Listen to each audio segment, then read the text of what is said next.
ಹೇಳ್ಬೋದು. ಅಂದ್ರೆ ಈ ಸಿನಿಮಾ ತುಂಬಾ ಫ್ಯಾಮಿಲಿ ಆಡಿಯನ್ಸಿಗೆ ಇದನ್ನ ತುಂಬಾ ಇಷ್ಟಪಡ್ತಾರೆ. ಸೊ ಅಂದ್ರೆ ಒಂದು ಐ ಥಿಂಕ್ ನಮಗೆ ನಮ್ಮ ಪ್ರೊಡ್ಯೂಸರ್ ಅವರು 2 ಸಿನಿಮಾಕ್ಕೆ ಆಗುವಂತ ಕಥೆನ ಕೊಟ್ಟರು. ಸೊ ಇದನ್ನ ನಾವು ಒಂದು ಸಿನಿಮಾಕ್ಕೆ ಮಾಡಿದ್ದೀವಿ. ಇದು ಒಂದು ಸಿನಿಮಾ ಮಾಡ್ಬೇಕಾದ್ರೆ ಎಷ್ಟು ಕಷ್ಟ ಆಯ್ತು ಅಂತ ಸುನಿಲ್ ಅವರಿಗೆ ಗೊತ್ತು. ಸೊ ಹಾಗೆ ಇದನ್ನ ನಾವು ಈ ಸಿನಿಮಾ ಕಂಪ್ಲೀಟ್ ಮಾಡಿ ಫೆಬ್ರವರಿ 21ಕ್ಕೆ ರಿಲೀಸ್ ಮಾಡ್ಬೇಕಂತ ಅನ್ಕೊಂಡಿದೀವಿ. ರಿಲೀಸ್ ಆಗುತ್ತೆ. ಸೊ ಇದಕ್ಕೆ ನೆಕ್ಸ್ಟ್ ಇದನ್ನ ಜನರಿಗೆ ತಲುಪಿಸ್ಬೇಕಾಗಿ ಅಂತ ನಿಮ್ಮ ಹತ್ರ ಕೇಳ್ಕೊಳ್ತೀನಿ. Thank you so much.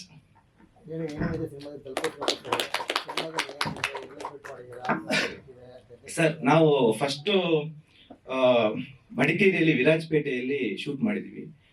ಅಲ್ಲಿ ಒಂದು ಐ ಥಿಂಕ್ 11 days ಅಲ್ಲಿ ಶೂಟ್ ಮಾಡಿದೀವಿ. ಅದಾದ್ಮೇಲೆ ಮಿಕ್ಕಿದ್ದೆಲ್ಲ ನಾವು ಬ್ಯಾಂಗ್ಳೂರಲ್ಲಿ ಶೂಟ್ ಮಾಡಿದ್ವಿ. ಅದೇ 23 days ಟೋಟಲ್ ಆಗಿ ಶೂಟ್ ಮಾಡಿದೀವಿ ಸರ್. ಇದನ್ನ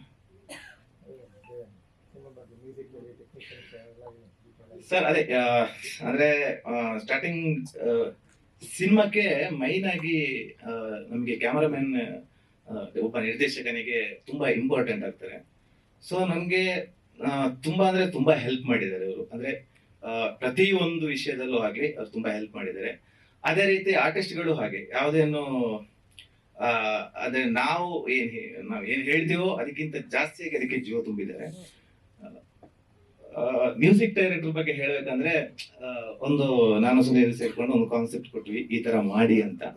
ಆವಾಗ ಓಕೆ ಅದ್ರ ಒಂದು ಸಾಂಗ್ ಯಾವ್ದಾದ್ರು ಒಂದು ಹಿಟ್ ಆಗೋ ತರ ಬರೀರಿ ಸರ್ ಲಿರಿಕ್ಸ್ ಅಂತ ಹೇಳಿದ್ವಿ. ಸೊ ಆ ಟೈಮಲ್ಲಿ ಓಕೆ ಬರೀತೀನಿ ಅಂತ ಸರ್ ಹೇಳ್ದಂಗೆ ಒಂದು ಮಿಡಲ್ ಕ್ಲಾಸ್ ಹುಡುಗನ ಒಂದು ಲೈಫ್ ಜರ್ನಿ ಅಂತ ಹೇಳ್ಬೋದು. ನಾವು ಕಷ್ಟಪಡೋದು ಅಂದ್ರೆ ಒಬ್ಬ ಹುಡುಗನ ಜರ್ನಿ ಹೆಂಗ್ ಶುರು ಆಗುತ್ತೆ, ಅವನ ಲೈಫಲ್ಲಿ ಯಾವ ರೀತಿ ಏಳು ಬೀಳುಗಳನ್ನ ನೋಡ್ತಾನ ಅವನು, ಅದರಿಂದ ಅವನು ಹೊರಗಡೆ ಬರೋಕ್ಕೆ ಎಷ್ಟು ಓದಾಡ್ತಾನೆ ಅನ್ನೋದೆಲ್ಲ ಹೋಗುತ್ತೆ. ಒಂದಿಷ್ಟು ಟ್ವಿಸ್ಟ್ಗಳನ್ನ ಇಟ್ಟಿದ್ದೀವಿ ಸಿನಿಮಾದೊಳಗಡೆ. ಅಂದ್ರೆ ಎಲ್ಲೂ ನಾವು ಕಾಂಪ್ರಮೈಸ್ ಆಗಿಲ್ಲ. ಅಂದ್ರೆ ಕಥೆಯಲ್ಲಿ ಹೀಗ್ ಬೇಡ ಆಗ್ಬೇಡ ಅಂತಿಲ್ಲ. ಕತೆ ಅಂದ್ರೆ ಪ್ರೊಡ್ಯೂಸರ್ ಕೊಟ್ಟ ಕತೆ ನಮಗೆ ಸಿಕ್ಕಾಬಿಟ್ಟೆ ದೊಡ್ಡ ಲೆಂತ್ ಅಲ್ಲಿ ಇತ್ತು. ಅಂದ್ರೆ ತುಂಬಾ ವಿಷಯಗಳನ್ನ ಹೇಳ್ಬೇಕಾಗಿತ್ತು. ಅದನ್ನ ಆದಷ್ಟು ಶಾರ್ಟ್ ಆಗಿ ಸ್ವೀಟ್ ಆಗಿ ಹೇಳೋದಕ್ಕೆ ಪ್ರಯತ್ನ ಪಟ್ಟಿದೀವಿ ಸಿನಿಮಾದಲ್ಲಿ. ಅವನ ಒಂದು ಲೈಫ್ ಜರ್ನಿ ಏನಿದೆ ಅದನ್ನ ನೀಟಾಗಿ ಹಾಡಿನ ಮೂಲಕ ಕತೆ ಮೂಲಕ ಹೇಳ್ಕೊಂಡು ಹೋಗಿದೀವಿ ಕೊನೆ ತನಕನು. ಮಧ್ಯದಲ್ಲಿ ಒಂದಿಷ್ಟು ನಿಮಗೆ ಇಂಟ್ರೆಸ್ಟಿಂಗ್ ಮ್ಯಾಟರ್ಸ್ ನಡೆಯುತ್ತೆ. ಸೊ ಇಷ್ಟು. ಆಮೇಲೆ ಈ ಮೂಲಕ ನಾನು ನಮ್ಮ ಎಲ್ಲ ಟೆಕ್ನಿಷಿಯನ್ಸ್ಗೆ, ನಮ್ಮ ಪ್ರೊಡ್ಯೂಸರ್ಗೆ, ಡೈರೆಕ್ಟರ್ಗೆ ಹಾಗೂ ತಂಡದ ಎಲ್ರಿಗೂ ಥ್ಯಾಂಕ್ಸ್ ಹೇಳೋಕೆ ಇಷ್ಟಪಡ್ತೀನಿ. ಒಂದು ಒಳ್ಳೆ ಕಥೆಯನ್ನು ಫಸ್ಟ್ ಆಫ್ ಆಲ್ ಸೊ ಒಂದು ಫ್ಯಾಮಿಲಿ ಓರಿಯೆಂಟೆಡ್ ಸಿನಿಮಾ ಇತ್ತು. ಸೊ ಅದು ಆಕ್ಚುಲಿ ನನಗೆ ತುಂಬಾ ಇಷ್ಟ ಆಯ್ತು.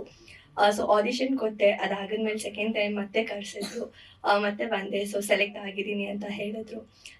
ಸೊ ಆಕ್ಚುಲಿ ನನಗೆ ಪೂರ್ತಿಯಾಗಿ ಸಪೋರ್ಟ್ ಮಾಡಿದ್ದು ಸುನೀಲ್ ಅವ್ರಂತಾನೆ ಹೇಳ್ಬೋದು. ಬಿಕಾಸ್ ಪ್ರತಿಯೊಂದು ವಿಷಯದಲ್ಲೂ ಅಷ್ಟೇ ಅವರು ಏನ್ ಹೇಳ್ಕೊಡ್ತಾ ಇದ್ರು, ಐ ಥಿಂಕ್ ಅದರಿಂದ ತುಂಬಾ ಹೆಲ್ಪ್ಫುಲ್ ಆಯ್ತು ನನಗೆ. ಬಿಕಾಸ್ ಗೊತ್ತಿಲ್ದಿರೋ ವಿಷಯಗಳನ್ನ ತಿಳ್ಕೊಂಡೆ. And the team was completely supportive ನನಗೆ. ಏನಾದ್ರೂ ವಿಷಯ ಗೊತ್ತಿಲ್ಲ ಅಂದ್ರೆ ಹೇಳ್ಕೊಡೋದಾಗಿರ್ಬೋದು, ಎಲ್ಲದರಲ್ಲೂ ತುಂಬಾ ಸಪೋರ್ಟಿವ್ ಆಗಿದ್ರು. ಸೊ ಅದರಿಂದ ನನಗೆ ತುಂಬಾ ಹೆಲ್ಪ್ಫುಲ್ ಆಯ್ತು ಸಿನಿಮಾ ಮಾಡೋಕ್ಕೆ. ಅಂಡ್ ನನ್ನ ಪಾತ್ರದ ಬಗ್ಗೆ ಹೇಳ್ಬೇಕಂದ್ರೆ ಒಂದು ರಿಚ್ ಫ್ಯಾಮಿಲಿಯಲ್ಲಿ ಇರ್ತೀನಿ. ಸೊ ಒಂದು ಲವ್ ಅಂತ ಆಗತ್ತೆ. ಸೊ ಲವ್ ಮಾಡಿದ್ಮೇಲೆ ನನ್ನ ಫ್ಯಾಮಿಲಿಯಲ್ಲಿ ನಾನು ತುಂಬಾ ಪ್ಯಾಂಪರ್ಡ್ ಆಗಿ ಬಾರ್ನ್ ಆಗಿರ್ತೀನಿ. ಸೊ ಎಲ್ಲಾನು ಕೇರ್ ಮಾಡ್ತಾ ಎಲ್ಲಾನು ಒಳ್ಳೆ. ಸೊ ಒಂದು ಮಿಡಲ್ ಕ್ಲಾಸ್ ಫ್ಯಾಮಿಲಿ ಹುಡುಗನ ಲವ್ ಮಾಡುವಾಗ ಅವರು ಅಂದ್ರೆ ಮನೇಲಿ ಹೇಗೆ ಒಪ್ಕೊಂತಾರೆ ಅನ್ನೋ ಒಂದು ಭಯದಲ್ಲಿರುತ್ತೆ. ಸೊ ಅದು ಮನೆಯಲ್ಲಿ ಗೊತ್ತಾಗದ್ಮೇಲೆ ನಾನು ತುಂಬಾ ರಿಸ್ಕ್ಗಳನ್ನ ಫೇಸ್ ಮಾಡಿ ವೆರಿ ಹ್ಯಾಪಿ ದಟ್ ಲಾಸ್ಟ್ ಅಲ್ಲಿ ಅವ್ರು ನಂಗೆ ಅಪ್ರಿಶಿಯೇಟ್ ಮಾಡಿದ್ರು, ತುಂಬಾ ಚೆನ್ನಾಗಿ ಮಾಡಿದೀರಾ ಅಂತ. ಅಂಡ್ ಖುಷಿ ಬಗ್ಗೆ ಹೇಳ್ಬೇಕಾದ್ರೆ ಅವ್ರು ಇಲ್ಲಿ ಹೆಂಗಿದ್ದಾರೆ ಹಂಗೆ ಇದ್ದಾರೆ. ಸ್ವಲ್ಪ ತುಂಬಾ ಅವ್ರನ್ನ ರೋಲ್ ಯಾವ ತರ ಇದೆ ಸೆಟ್ಟಲ್ ಕೂಡ ಎಲ್ಲರೂ ಅದೇ ತರ ಪ್ಯಾಂಪರ್ ಮಾಡ್ಬೇಕು ಅಂತ ಎಕ್ಸ್ಪೆಕ್ಟ್ ಮಾಡ್ತಾ ಇದ್ರು. ಅಂಡ್ ಅದೇ ತರ ಎಲ್ಲರೂ ಪ್ಯಾಂಪರ್ ಮಾಡಿದ್ದಾರೆ ಅನ್ಕೋತೀನಿ. ಇನ್ನು ಡೈರೆಕ್ಟರ್ ಬಗ್ಗೆ ಹೇಳ್ಬೇಕಂದ್ರೆ ನಾನು ಎಕ್ಸ್ಪೆಕ್ಟೇ ಮಾಡಿರ್ಲಿಲ್ಲ ಇಷ್ಟು ಸ್ಪೀಡ್ ಆಗಿ ಪ್ರಾಜೆಕ್ಟ್ ಮುಗಿಯುತ್ತೆ ಅಂತ. ಸೊ ಫಸ್ಟ್ ಬಂದಾಗ ಒಂದಿರುತ್ತಲ್ವಾ ಹೊಸ ಡೈರೆಕ್ಟ್ರು ಹೆಂಗೋ ಏನೋ ಅಂತ, ಬಟ್ ಅದೆಲ್ಲೂ ನಮಗೆ ಗೊತ್ತಾಗಿಲ್ಲ. ಇದು ನಂದು ಫಸ್ಟ್ ಪ್ರಾಜೆಕ್ಟ್ ಅನ್ಸುತ್ತೆ. ಒಂದೇ ಸ್ಕೆಡ್ಯೂಲ್ ಅಲ್ಲಿ ಮೂವಿ ಮುಗ್ದಿರೋದು. ಸ್ಟಾರ್ಟ್ ಆಗಿದ್ರಿಂದ ಎಂಡ್ ವರ್ಗು ಒಂದೇ ಶೆಡ್ಯೂಲ್ ಅಲ್ಲಿ ಮೂವಿ ಮುಗಿಸಿದ್ದಾರೆ. ಸೊ ಇದಕ್ಕೆ ಡೈರೆಕ್ಟರ್ ಜೊತೆ ಪ್ರೊಡ್ಯೂಸರ್ ಸಪೋರ್ಟ್ ಕೂಡ ತುಂಬಾನೇ ಬೇಕು. ಅಂಡ್ ಸರ್ ಕೂಡ very very very supportive. And ತುಂಬಾ ಹಂಬಲ್ ನಮ್ಮ ಪ್ರೊಡ್ಯೂಸರ್ ಸರ್, ನಿಮಗೆ ನೋಡಿದ್ರೇನೆ ಗೊತ್ತಾಗುತ್ತೆ. ಇನ್ನು ಟೆಕ್ನಿಷಿಯನ್ಸ್ ಬಗ್ಗೆ ಹೇಳ್ಬೇಕಾದ್ರೆ ಎಲ್ಲರೂ ತುಂಬಾ ಸ್ವೀಟ್ ಆಗಿದ್ರು, ಒಂಥರ ಫ್ಯಾಮಿಲಿ ತರ ಒಂದೇ ಶೆಡ್ಯೂಲ್ ಅಲ್ಲಿ ಮೂವಿ ಮುಗಿಸಿದ್ವಿ ನಾವು. ಅಂಡ್ ಮ್ಯೂಸಿಕ್ ಡೈರೆಕ್ಟರ್ ಕೂಡ ತುಂಬಾ ಚೆನ್ನಾಗಿ ಸಾಂಗ್ ಬರ್ದಿದ್ದಾರೆ. ಸೊ ಇಷ್ಟೇ. ನಾವು ಒಂದ್ ವರ್ಡ್ ಅಲ್ಲಿ ಹೇಳ್ಬೇಕಂದ್ರೆ ತುಂಬಾ ಖುಷಿ ಇದೆ ಈ ಪ್ರಾಜೆಕ್ಟ್ ಕಂಪ್ಲೀಟ್ ಆಗಿ ರಿಲೀಸಿಗೆ ಹೋಗ್ತಾ ಇದೆ ಅಂತ. ಇನ್ನು ನಿಮ್ಮೆಲ್ಲರ ಕೈಯಲ್ಲಿದೆ. Thank you so much. ನನಗೊಂದು ಅವಕಾಶ ಸಿಕ್ಕಿದೆ ಈ ಸಿನಿಮಾದಲ್ಲಿ ಕೆಲಸ ಮಾಡ್ಬೇಕಂದ್ರೆ ಸುನಿಲ್ ಅವ್ರ ಕಾರಣ. ನನ್ನ ಹೆಸರು ಹೇಳ್ಬೇಡಿ ಅಂತಿದ್ದಾರೆ. ಇರೋದನ್ನ ಇಲ್ಲದೆ ಇರೋದಕ್ಕೆ ಹೇಳೋದಾಗುತ್ತೆ. ಇರೋದನ್ನೇ ಅದು. Thank you so much. ಈ ಅವಕಾಶ ಕೊಟ್ಟಿದ್ದಕ್ಕೆ ಥ್ಯಾಂಕ್ ಯು.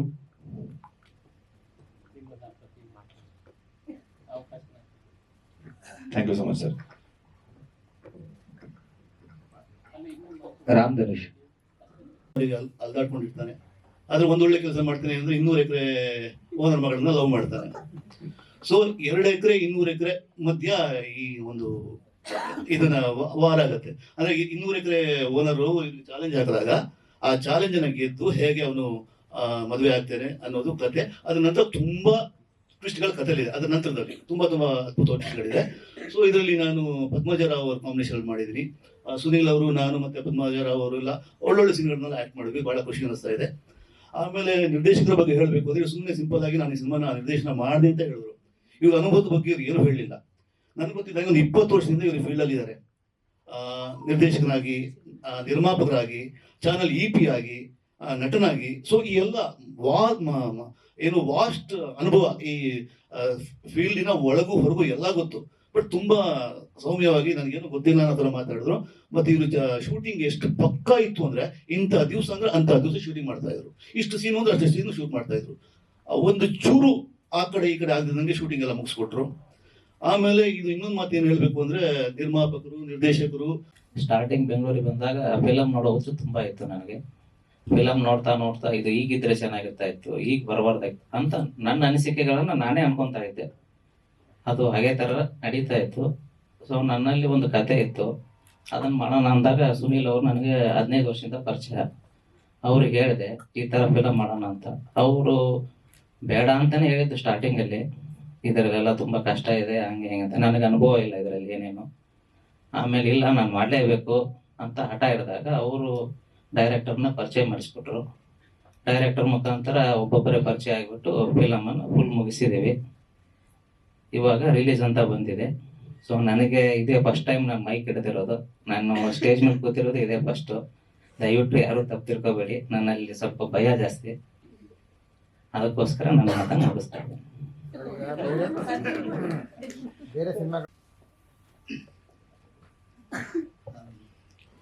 ಈ ಸಿನಿಮಾದಲ್ಲಿ ಹೀರೋ ಫ್ರೆಂಡ್ ಕ್ಯಾರೆಕ್ಟರ್ ಮಾಡಿದ್ದೀನಿ. ಈ ಸಿನಿಮಾಗೆ ಅವಕಾಶ ಕೊಟ್ಟಂತ ಸುನೀಲ್ ಅವ್ರಿಗೆ ಮತ್ತೆ ಡೈರೆಕ್ಟರ್ ಕೃಷ್ಣನ್ ಸರ್ಗೆ, ನಾಗರಾಜ್ ಸರ್ಗೆ ಥ್ಯಾಂಕ್ ಯು.